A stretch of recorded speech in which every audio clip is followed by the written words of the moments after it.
You get the text, 3 hours before the dinner. The group chat lights up. Someone you know casually invites you out. Everyone's going. They're all excited. You check your calendar. You're free. But something inside you resists. That pull to say no. That voice that says, you need tonight for yourself. So you decline. And immediately, the guilt floods in.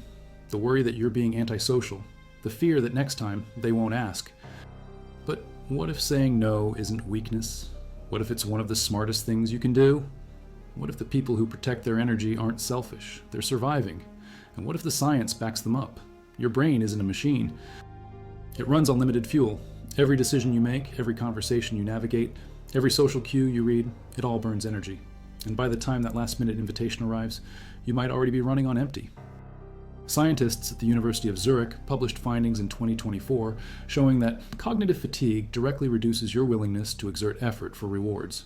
Your dorsolateral prefrontal cortex, the part of your brain handling complex decisions, starts signaling that you're depleted. The insula, which evaluates effort costs, adjusts its calculations. Suddenly, what seemed like a fun evening now feels like climbing a mountain. This isn't laziness, this is neurobiology. Tanya Muller and her team used functional magnetic resonance imaging to watch this happen in real time. When participants became cognitively fatigued, they chose lower effort options even when higher rewards were offered. The brain literally devalues tasks when you're exhausted. Think about that. Your mind changes what it thinks is worth doing based on how tired you already are. So when you say no to those plans, you're not being difficult. You're listening to a warning system that's been running calculations all day. If you value documented psychological and neurological research like this, subscribe. It's the best way to support our work.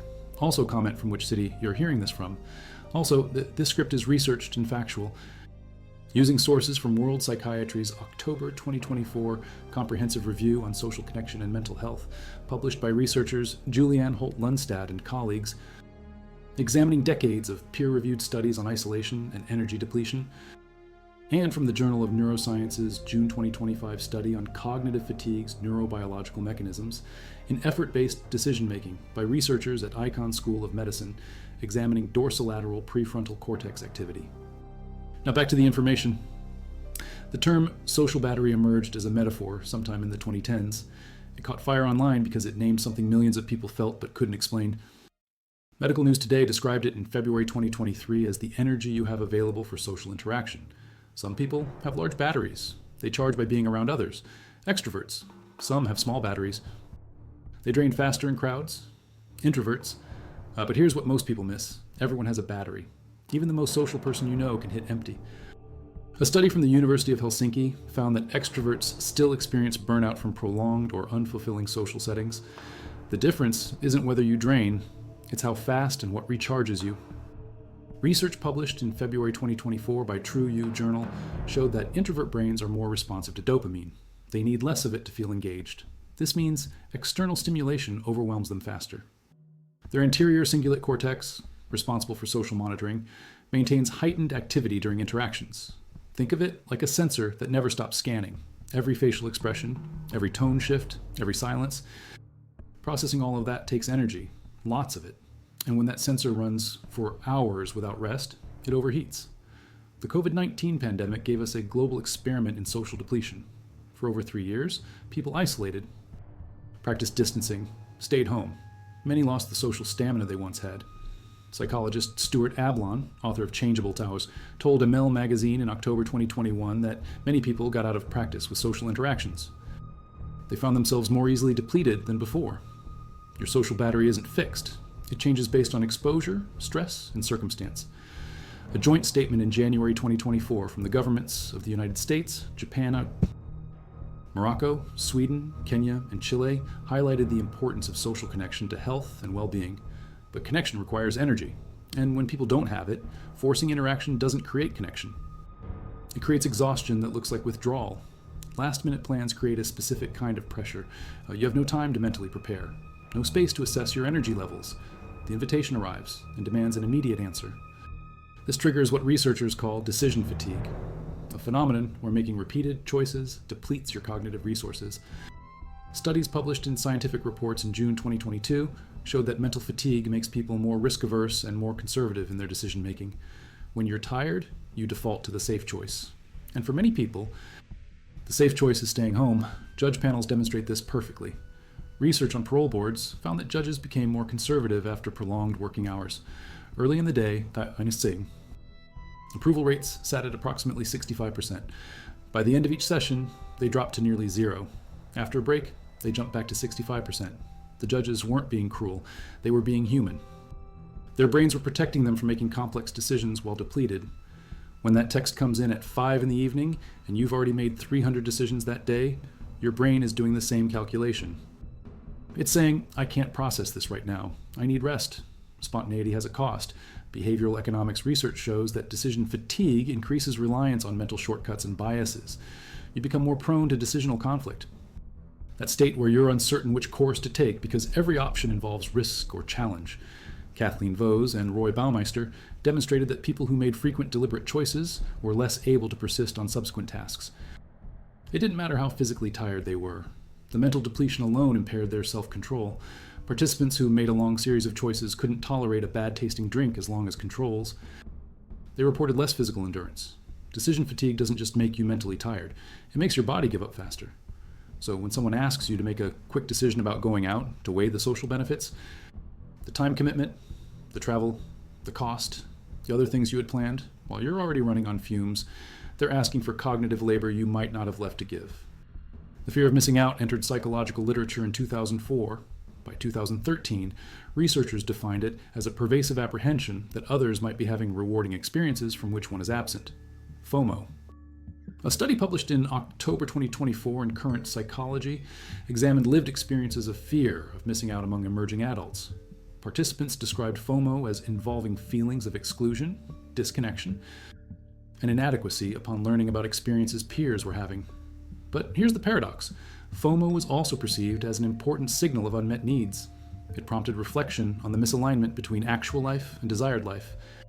The problem isn't the fear itself. The problem is when FOMO drives you to say yes when your body is screaming no, when you override your energy gauge to avoid feeling left out. Research from EBSCO shows that FOMO activates the amygdala, triggering a fight or flight response. Your brain perceives missing out as danger. That's why it feels so physically uncomfortable to decline plans. Your nervous system thinks you're being excluded from the tribe. And in evolutionary terms, exclusion meant death. But we're not on the savannah anymore. Saying no to one dinner doesn't mean exile. It means resource management. Studies consistently link FOMO to anxiety and depression. A 2013 study found it negatively impacts mood and life satisfaction, reduces self-esteem, and affects mindfulness. 4 in 10 young people reported experiencing FOMO sometimes or often. People with higher levels of FOMO tend to have stronger desires for high social status and are more competitive. But the research also shows something crucial. FOMO correlates with hours of sleep. Less sleep equals more FOMO. Social interactions that occur late at night on college campuses create a feedback loop. You stay up to avoid missing out, you lose sleep, the sleep loss amplifies your FOMO, you feel more anxious about missing the next event. The cycle intensifies. Breaking that cycle requires saying no sometimes. It requires recognizing that rest isn't just sleep, it's the absence of social demand. The social battery concept isn't just about introversion, it's about autonomy. Self-determination theory, developed by Edward Desai and Richard Ryan, identifies 3 basic psychological needs: autonomy, competence, and relatedness. Autonomy means the ability to choose your own behaviors and actions. Research published in October 2024 in the journal Sustainability examined 749 respondents and found that intrinsic motivations significantly predict sustained engagement. Extrinsic motivations like financial incentives didn't. When people act from intrinsic motivation, from a sense of autonomy, they report higher vitality. They have more energy available to the self. But when people act from controlled motivation, from external pressure, and that regulation depletes them, and the theory proposes that only controlled regulation drains your energy. Autonomous regulation can actually be vitalizing. Think about that. When you do something because you genuinely want to, it can give you energy. When you do something because you feel you have to, it takes energy away. Declining last-minute plans when you don't want to go isn't antisocial. It's an act of autonomy. You're asserting your needs and priorities as a form of self-care.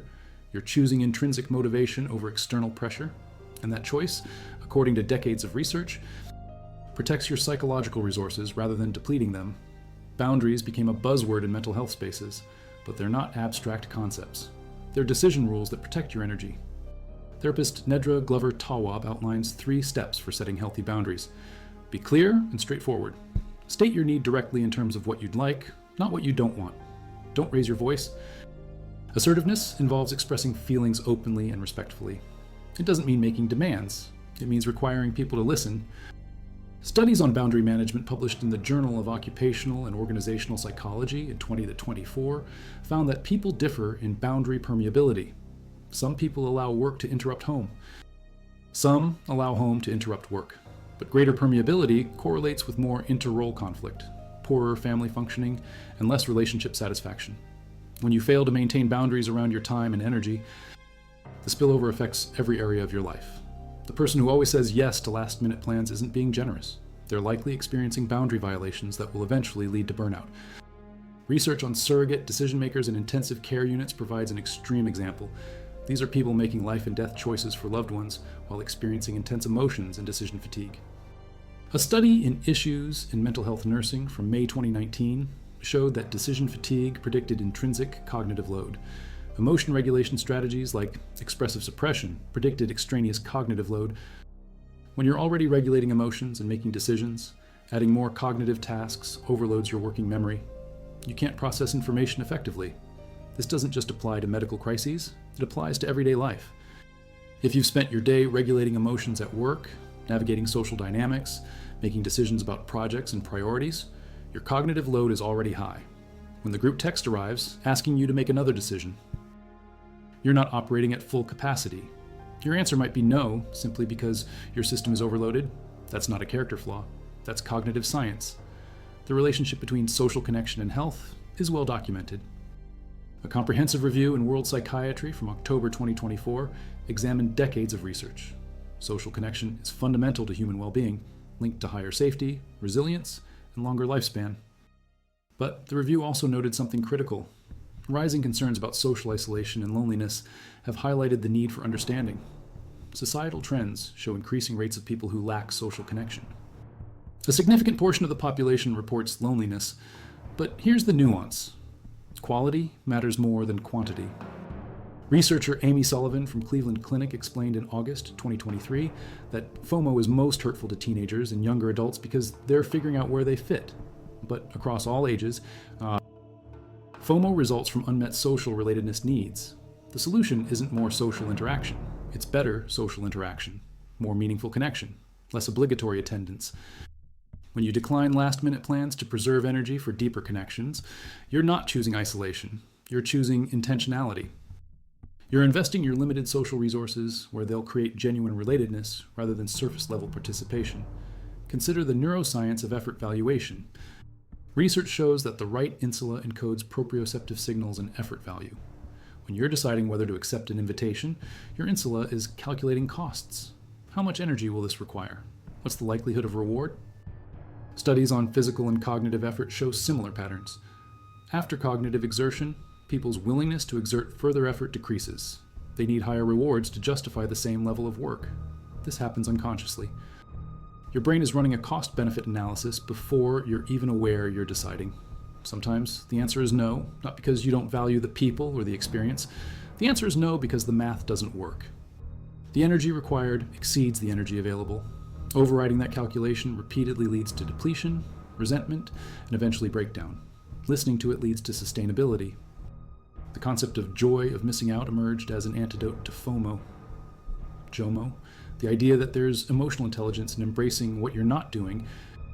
Psychiatric Times published a review in November 2025, explaining that the simplest solution to controlling FOMO is limiting time on social media.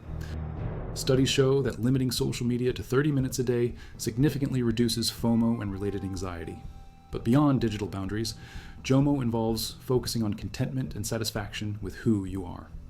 It means hitting snooze on social media when vacation photos trigger you, cleaning your feed by unfollowing people who make you feel bad, engaging with friends in person where warmth and spontaneity actually exist, exploring why you feel FOMO and what triggers it. This isn't about becoming a hermit. It's about conscious choice. When you decline plans, you're not missing out. You're opting into something else. Maybe rest, maybe solitude, maybe time with your own thoughts, maybe the energy you'll need tomorrow for something that truly matters to you. That's not loss, that's allocation. The pandemic revealed something about human adaptability. We lost social skills through disuse. We became less tolerant of stimulation. Psychologist Alison Holman at the University of California, Irvine, explained that people experience temporal disintegration. They got stuck in past experiences. They couldn't piece together the flow from past to present to future. Some people are still stuck there. They're moving slower than the world around them, and that's not always wrong. Mind Over Matters published observations in October 2022, noting that many people liked aspects of the slower pace. They didn't appreciate demands to return to old patterns. They wanted agency over their own lives.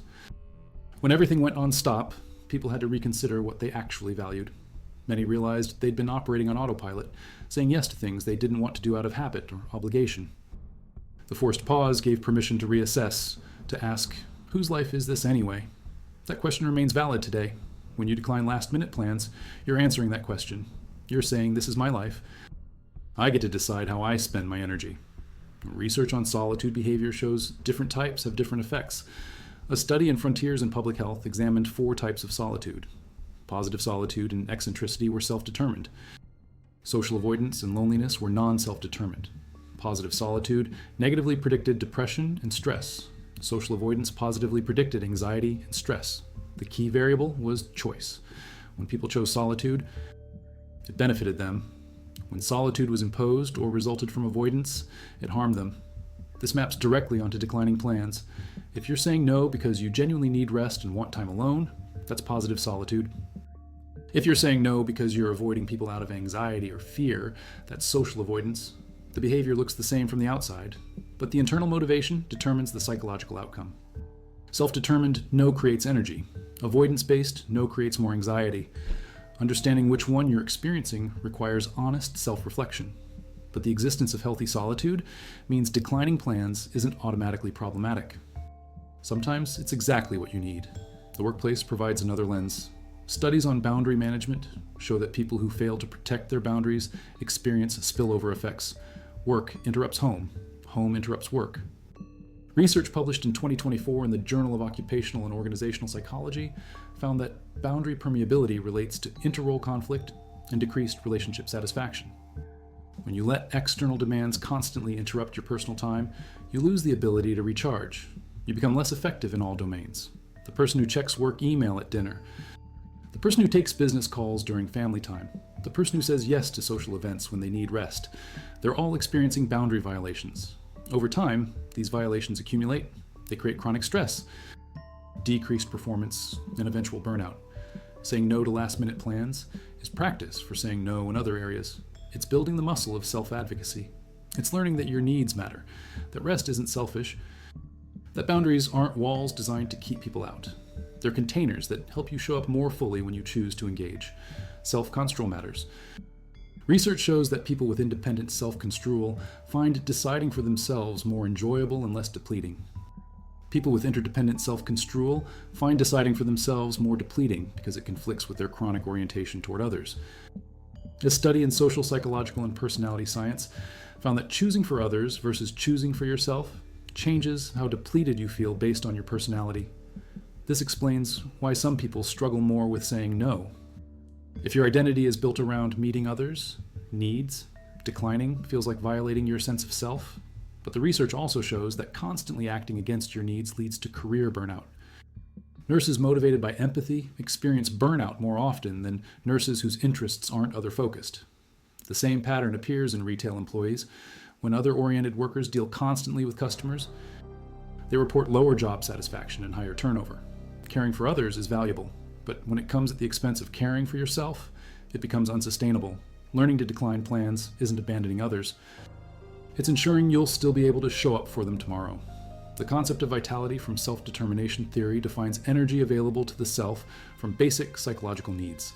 This energy allows autonomous action. Many theorists suggested self-regulation depletes energy, but SDT researchers demonstrated something different. Only controlled regulation depletes energy. Autonomous regulation can be vitalizing.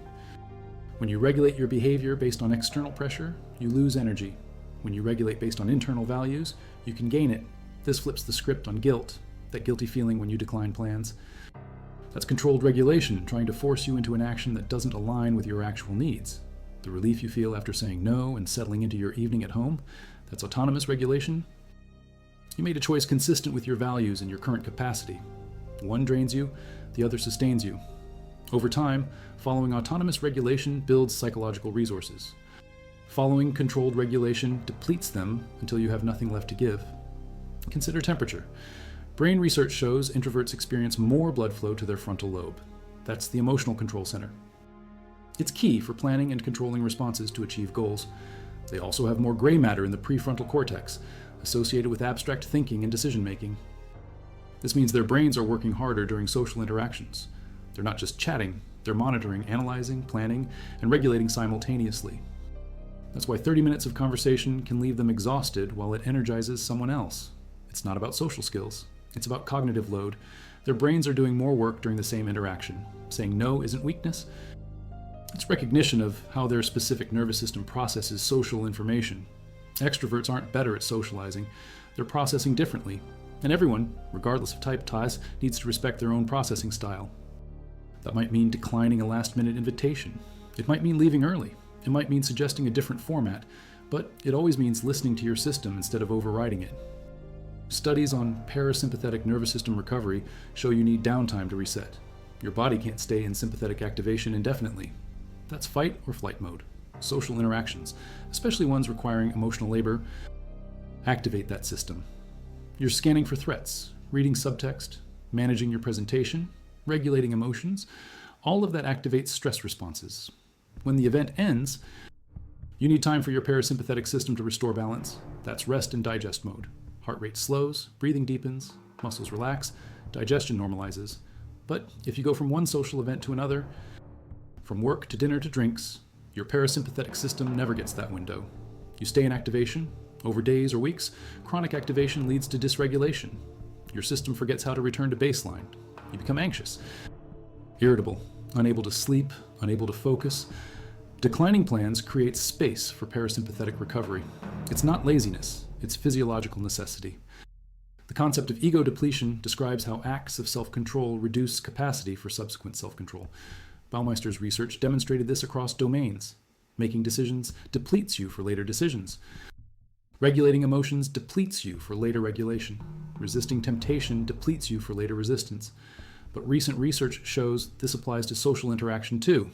Every time you monitor your behavior in social settings, you're exerting self-control. You're choosing what to say, what not to say, how to react, what expression to wear. That control draws from a limited pool. By evening, if you've been in social situations all day, your pool is empty. The last-minute invitation isn't just asking for your time. It's asking you to draw from a resource you no longer have. The irritation you feel at the invitation isn't about the people or the event. It's your system registering that it's being asked to do something it can't currently do. Respecting that signal prevents the breakdown that comes from repeatedly exceeding capacity. Mindfulness research shows present moment awareness reduces FOMO. Brown and Ryan's experiments on mindfulness found that when people act mindfully, their actions are consistent with their values and interests. Being autonomous and doing things because they're enjoyable increases mindful attention. When you're constantly pulled toward what you're missing, you can't be present where you are. That dinner you force yourself to attend while wishing you were home, you're not really there. You're mentally elsewhere. The people around you sense your absence. The connection you're supposedly creating doesn't form. You end up exhausted from an event that provided no real reward. In contrast, declining the dinner and being fully present with your own evening creates authentic experience. You're where you want to be. Your attention is undivided. That presence is where vitality comes from, not from maximizing activity, from maximizing engagement with what you choose. Sleep research connects directly to social energy. Studies show lack of sleep correlates with higher FOMO. College students experiencing FOMO attribute it partially to the number of social interactions occurring late at night. The cycle perpetuates itself. You stay up socializing, you lose sleep. The sleep debt makes you more anxious about missing out. You push yourself to stay up again. Eventually, your cognitive function declines, your emotional regulation fails, and your physical health suffers. But the pressure to say yes persists. The fear that declining will lead to exclusion overrides the biological need for rest. Breaking this requires prioritizing sleep over social approval. It requires valuing your long-term functioning over short-term belonging. When you decline late-night plans, you're not being boring. You're preventing the cascade of negative effects that come from chronic sleep deprivation. You're choosing to be functional tomorrow instead of depleted for a week. The concept of emotional labor explains much of social exhaustion. Sociologist Arlie Hochschild defined it as the process of managing feelings and expressions to fulfill emotional requirements of a job. But emotional labor happens in social situations too.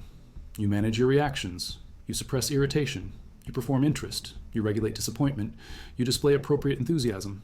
All of that is work. And like all work, it consumes resources. When your job already requires extensive emotional labor, adding more through voluntary social interaction can exceed your daily capacity. Service workers, teachers, healthcare providers, therapists, retail employees, anyone whose work involves managing emotions for others, they reach home already depleted. The request for spontaneous socializing lands on someone who's already given everything they have. Saying no isn't antisocial. It's recognizing you've already done a full day of social emotional labor and your tank is empty. Rest isn't optional. It's mandatory for anyone doing emotionally demanding work.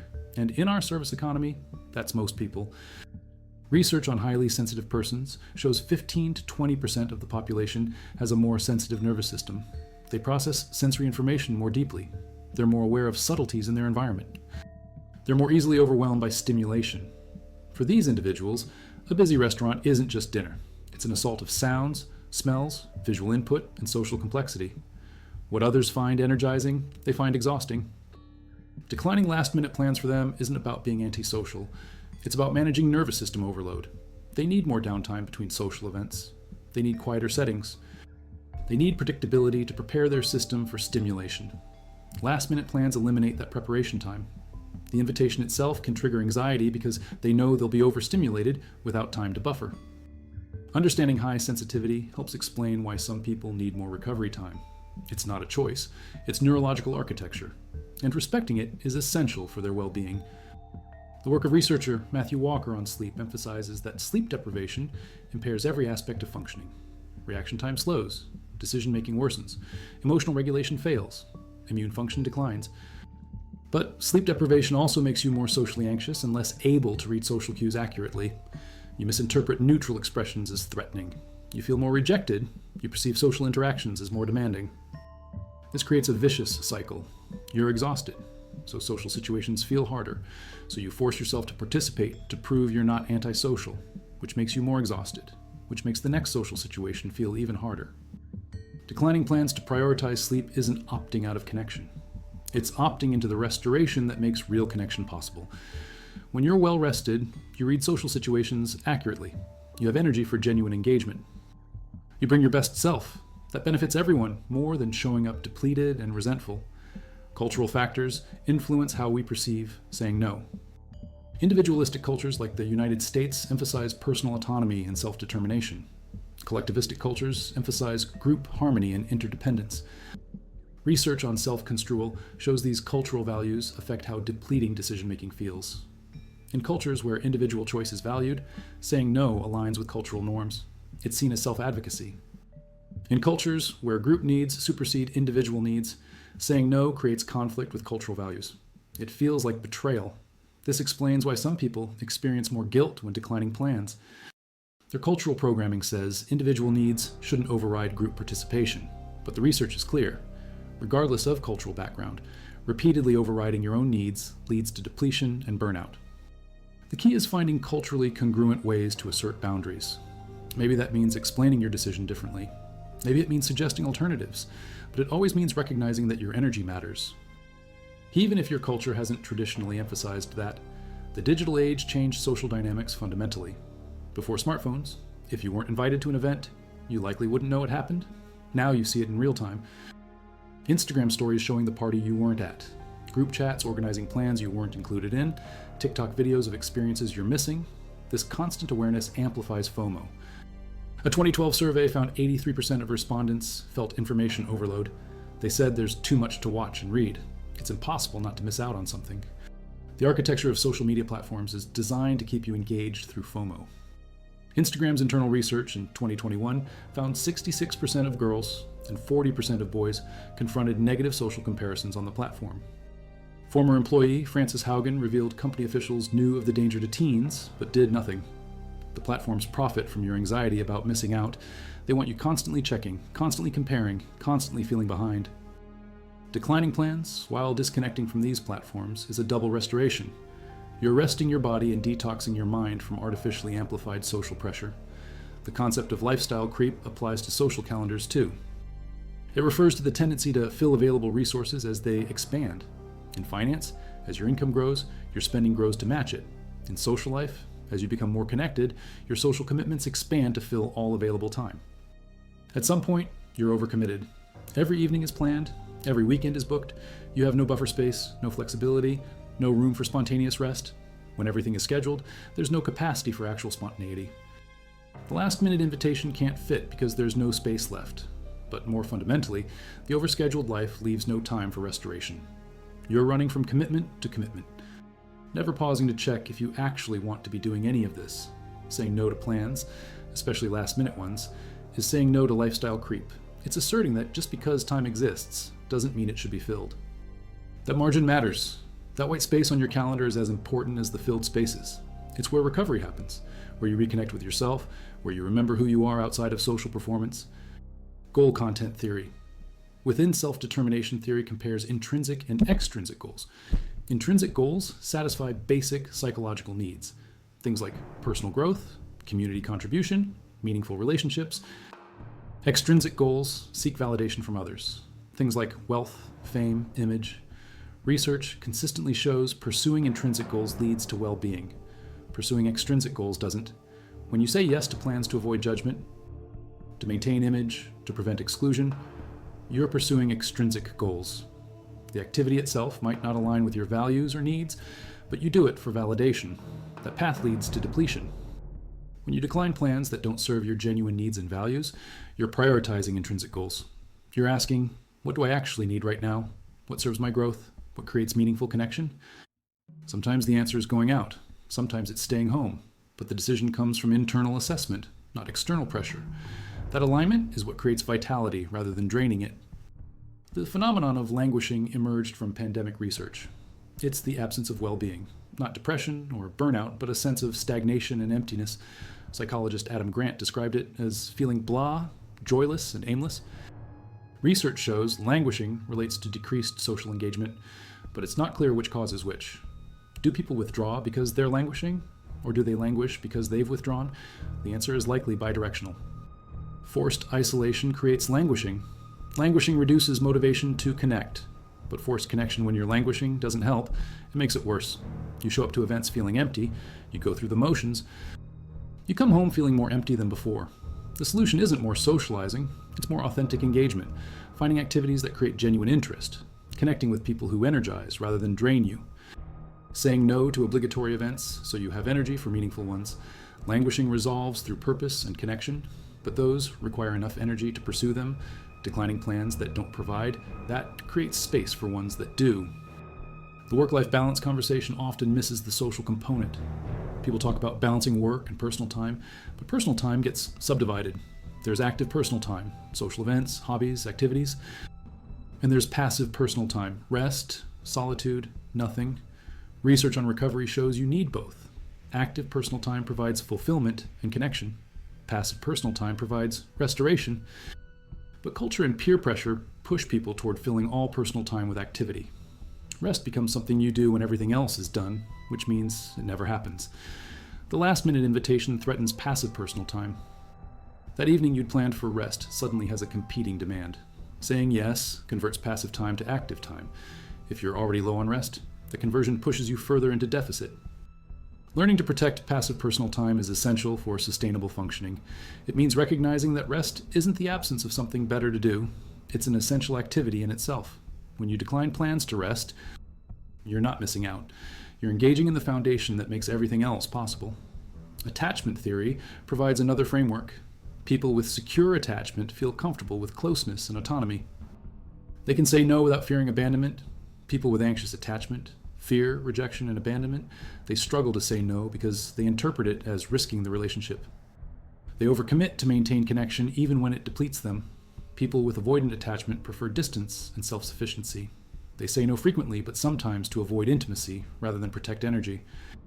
Understanding your attachment style helps clarify your relationship with declining plans. If you're anxiously attached, that guilt about saying no might be rooted in early experiences where your needs weren't met unless you accommodated others. The anxiety isn't about this dinner, it's about a pattern from childhood. If you're avoidantly attached, your quick no might be more about maintaining distance than assessing energy. The refusal isn't about exhaustion. It's about keeping people at arm's length. Secure attachment allows authentic assessment. You can decline without fearing abandonment. You can accept without fearing engulfment. The goal is moving toward security, where your yeses and nos come from honest evaluation rather than attachment wounds. Neuroplasticity means your brain changes based on experience. If you repeatedly override your energy needs to say yes, you train your brain that external demands matter more than internal signals. Your body's warning systems get quieter because you ignore them. Eventually, you lose the ability to accurately assess your energy levels. You're so disconnected from your own needs that you can't tell when you're depleted until you collapse. This is how burnout happens. Not suddenly, but through thousands of small moments where you said yes when your body said no. Retraining your brain requires the opposite pattern, listening to internal signals, honoring them, saying no when you need to. Over time, this rebuilds the connection between your conscious mind and your body's wisdom. You regain the ability to know what you need. You stop operating on autopilot. You start making choices aligned with actual capacity. That reconnection is fundamental to well-being.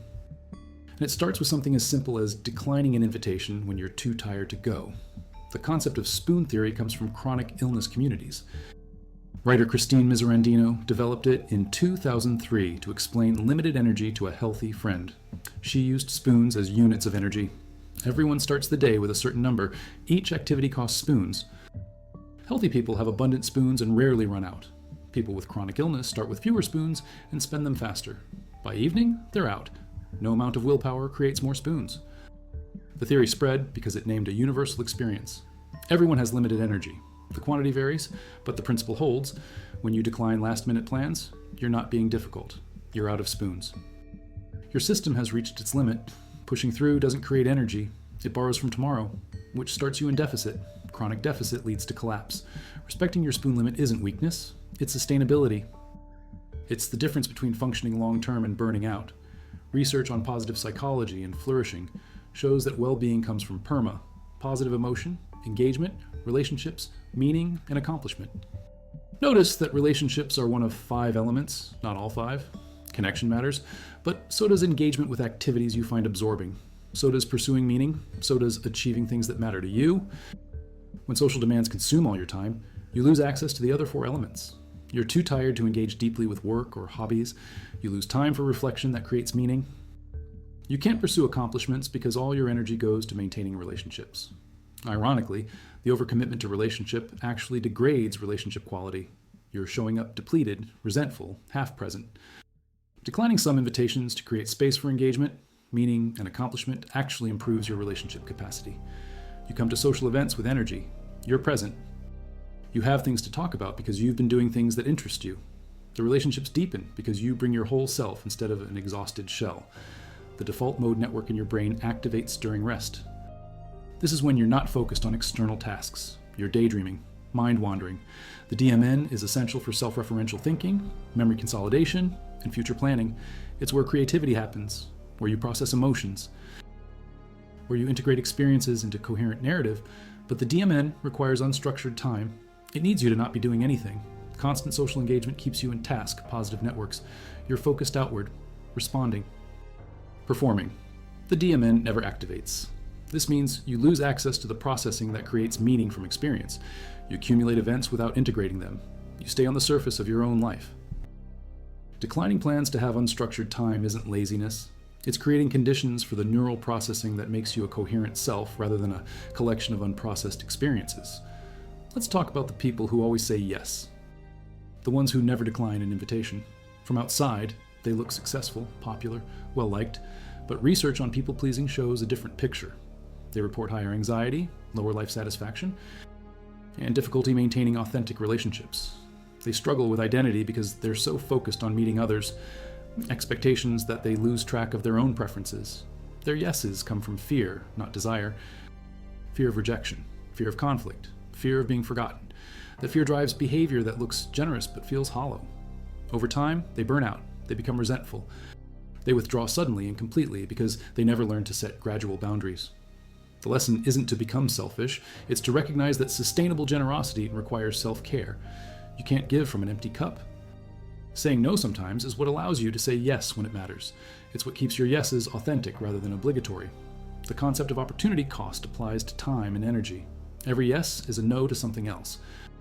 When you say yes to last-minute plans, you're saying no to whatever else you might have done with that time. Rest, a project, time with your partner, reading, exercise, sleep. Early planning lets you weigh opportunity costs consciously.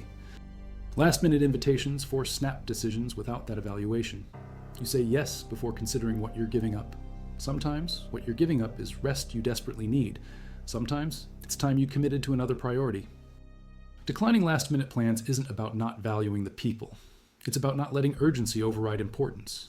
It's refusing to let someone else's lack of planning become your emergency. It's protecting the things that matter to you from being constantly displaced by whatever request arrives latest. One overlooked factor is sensory processing sensitivity. Some people process sensory information more deeply. They're more affected by noise, crowds, bright lights, strong smells. A concert that energizes one person overwhelms them. A busy restaurant that feels vibrant to others feels chaotic to them. They need recovery time after sensory input. If their day already involved sensory overload, open office, traffic, grocery store, they're maxed out. The last-minute invitation might be to a situation that will push them into overwhelm. Saying no isn't rejecting the people. It's recognizing their nervous system can't handle more stimulation today. Understanding sensory processing helps both sensitive and non-sensitive people. Sensitive people learn to honor their needs without shame. Non-sensitive people learn not to take it personally when someone declines. It's not about you, it's about their threshold. The research on compassion fatigue shows that caring for others depletes empathy resources. Healthcare workers, therapists, social workers, they experience this acutely. But anyone in a caregiving role does. Parents, teachers, customer service workers. If you spend your day managing others' emotions and needs, you're running on empathy reserves. By evening, those reserves are depleted. The last-minute invitation requires more empathy work, more emotional availability, more care for how you're making others feel, but you have nothing left. Saying no isn't cold, it's honest. You literally don't have the emotional resources to show up in a way that's meaningful. Going anyway means being physically present, but emotionally absent. That serves no one. Declining creates space for your empathy reserves to refill so you can actually be present next time. The difference between alone and lonely matters. Loneliness is the painful feeling of social isolation. Being alone is the objective state of solitude. You can be lonely in a crowd, you can feel connection while alone. Research shows that positive solitude, which is self-determined time alone, reduces depression and stress. Loneliness, which is non-self-determined disconnection, increases it. When you decline plans to be alone and that feels restful, that's positive solitude. When you decline plans because you're avoiding people and that feels painful, that's loneliness. The solution to loneliness isn't forcing yourself to socialize, it's seeking meaningful connection when you have energy for it. The solution to social exhaustion is honoring your need for positive solitude. Understanding which one you're experiencing helps you respond appropriately. Sometimes you need to push yourself to connect. Sometimes you need to fiercely protect your solitude.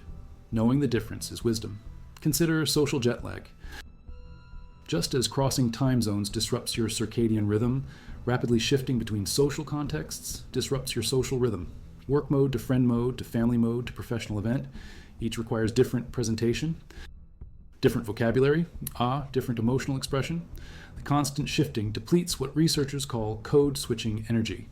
You're adapting your behavior to fit the context, and adaptation requires effort. When a last-minute invitation adds another context shift, another adaptation requirement, you might simply be out of code switching capacity. You've already adapted 5 times today. You don't have a 6th shift in you.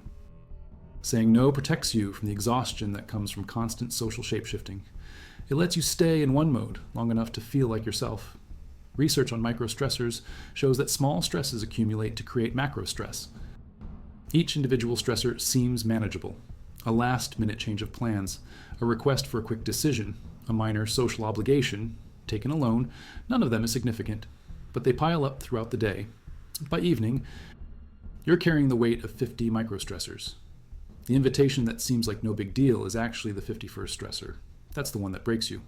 Not because it's inherently problematic, but because it's the addition your system can't absorb. Declining isn't oversensitivity.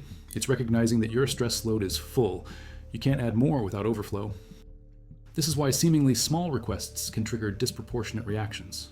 You're not overreacting to the request, you're reacting to the cumulative load the request represents.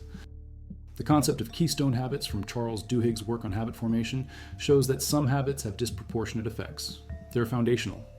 When you change a keystone habit, other behaviors follow. For many people, saying no to things that don't serve them is a keystone habit. Learning to decline plans ripples into other areas. You start declining work you don't want. You stop volunteering for committees that drain you. You exit relationships that are one-sided. The single skill of saying no transforms your entire life because it's rooted in self-respect. It's the behavioral manifestation of believing your needs matter.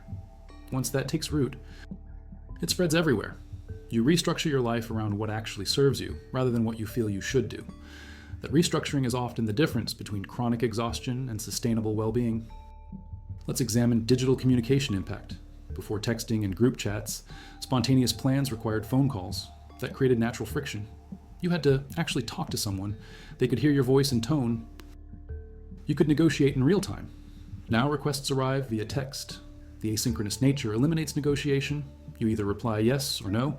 The lack of tone makes no feel harsher than intended. The group chat format adds social pressure. Everyone sees your response. Declining feels like public rejection. This changes the social dynamics fundamentally. What used to be a private conversation between two people becomes a performance for an audience. The anxiety about declining increases because the stakes feel higher. Understanding this helps you recognize that the discomfort isn't about the plans. It's about the communication medium amplifying social pressure. Your no isn't ruder than it would have been in person. The format just makes it feel that way. The research on memory consolidation shows you need rest for learning. Your brain doesn't save information during experience. It saves it during sleep and rest afterward. If you're constantly in experience mode, constantly taking in new information, constantly socially engaged, your brain never consolidates. You lose memories. You lose learning. You fail to integrate experiences. This is why people report feeling like life is passing in a blur. They're accumulating experiences without processing them. Declining plans to have downtime isn't missing out on life. It's creating the conditions necessary for life to be retained and integrated. It's the difference between living and remembering living. Coming back to that initial text, 3 hours before dinner. The invitation arrives, everyone's going, you're free, but something in you resists. Now you understand that resistance isn't weakness. It's your system communicating, your dorsolateral prefrontal cortex calculating that you're depleted, your insula evaluating effort costs. Your anterior cingulate cortex registering that it's already worked too hard today. Your parasympathetic nervous system requesting recovery time. Your basic psychological needs signaling that this doesn't align with your autonomy. Your attachment system computing, whether declining will actually threaten connection, your spoon supply running empty, your DMN needing activation, your sensory system maxed on input, your empathy reserves exhausted. All of that registers as a simple feeling. I don't want to go. Honoring that feeling isn't selfish. It's listening to sophisticated neurobiology that's trying to protect your long-term functioning. The people who turn down last-minute plans aren't antisocial. They're sustainable. They're protecting the resources that let them show up fully when they choose to. They're prioritizing quality over quantity. They're respecting their own architecture. They're setting boundaries that prevent burnout. They're choosing autonomous regulation over controlled regulation. They're creating space for meaningful connection instead of obligatory attendance. They're listening to their bodies instead of overriding every signal. They're saying that their energy matters, that their rest matters, that their capacity has limits and those limits deserve respect, and the research backs them up. Every single study on motivation, fatigue, decision-making, energy management, and well-being points to the same conclusion. You cannot endlessly deplete yourself without consequence. You cannot ignore your body's signals without eventually collapsing. You cannot substitute quantity of social interaction for quality. You cannot derive vitality from activities that don't align with your values and needs. So here's what the science says. The next time that text arrives, the next time guilt floods in, the next time you worry you're being antisocial, remember this. You're not weak, you're not selfish, you're not flaky. You're honoring a biological reality that everyone shares, but not everyone acknowledges. You're practicing the self-advocacy that will keep you functional long-term. You're protecting the very energy that makes genuine connection possible. You're saying that you matter, that your well-being isn't less important than someone else's last-minute plans, that sustainability beats depletion, that no, delivered with self-respect, is a complete sentence. And here's the reveal that reframes everything. A meta-analysis published in Nature Reviews Psychology in May 2022 examined decades of research on self-determination theory in workplace settings. The findings showed definitively that autonomous motivation, or the kind that comes from making choices aligned with your values and needs, doesn't just prevent depletion. It actively generates energy. People who consistently make autonomous choices, who say no when no is honest and yes when yes is genuine, report higher vitality levels. Not just lack of exhaustion, actual increased energy. The energy you think you're losing by declining plans. You're actually creating more of it by honoring your autonomy. Every time you say no when you need to, you're building vitality that will be available when something you genuinely want comes along. The people who always say yes don't have more energy. They have less because they're spending it on controlled regulation that depletes rather than autonomous regulation that sustains. The math isn't sacrifice rest to gain connection. The math is honor rest to have energy for real connection. That's not missing out. That's showing up.